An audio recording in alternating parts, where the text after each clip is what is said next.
മണലൂർ ഗ്രാമപഞ്ചായത്തിൽ പേവിഷബാധയ്ക്കെതിരെയുള്ള നടപടികൾക്ക് തുടക്കമായി. കണ്ടശങ്കടവ് മാർക്കറ്റ് പരിസരത്ത് പേവിഷബാധ റിപ്പോർട്ട് ചെയ്ത സാഹചര്യത്തിലാണ് ഗ്രാമപഞ്ചായത്ത് നടപടികൾ ആരംഭിച്ചത്.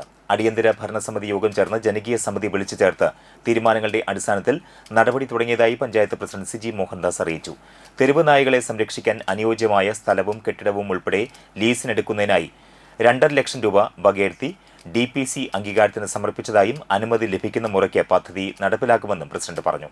നിർവഹണ ഉദ്യോഗസ്ഥനായ വെറ്റിനറി സർജന്റെ നേതൃത്വത്തിൽ റാബീസ് വിഷബാധ റിപ്പോർട്ട് ചെയ്ത പരിസരത്ത് അടിയന്തരമായി വാക്സിനേഷൻ നടത്തുന്നതിനും തീരുമാനിച്ചിട്ടുണ്ട്. ചാവക്കാട് ABC സെന്ററുമായി ബന്ധപ്പെട്ട പദ്ധതി നടപ്പിലാക്കും. തെരുവ് നായകൾക്ക് ഫീഡിങ്ങിനായി നായപ്രേമികളുമായി സഹകരിച്ച് 21 കേന്ദ്രങ്ങൾ സജ്ജമാക്കുമെന്നും പഞ്ചായത്ത് പ്രസിഡന്റ് പറഞ്ഞു. വൈസ് പ്രസിഡന്റ് PK ചന്ദ്രൻ, ജനപ്രതിനിധികളായ BV Sajeendran, Sudharman Chirikandath, KV Davis, Sheeba Santhosh എന്നിവർ യോഗത്തിൽ പങ്കെടുത്തു.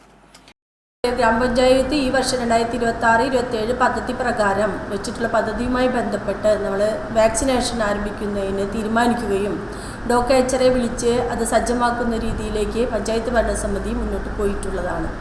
അതിൻ്റെ ഭാഗമായി തന്നെയാണ് ABC പ്രോഗ്രാം എന്നുള്ള രീതിയിൽ ചാവക്കാടുള്ള ABC സെൻറ്ററിലേക്ക് നിർദ്ദേശം അനുസരിച്ച് അവരുടെ പരിധിക്കനുസരിച്ച് സമയപരിധി ഉൾപ്പെടുത്തിക്കൊണ്ട് ABC പദ്ധതിയിലൂടെയും നമ്മൾ തെരുവ് നായ വന്ധീകരണത്തിന് വേണ്ടി പ്രോജക്റ്റ് എന്നുള്ള രീതിയിൽ നമ്മൾ തീരുമാനിച്ചിട്ടുള്ളത് കൂടിയാണ്.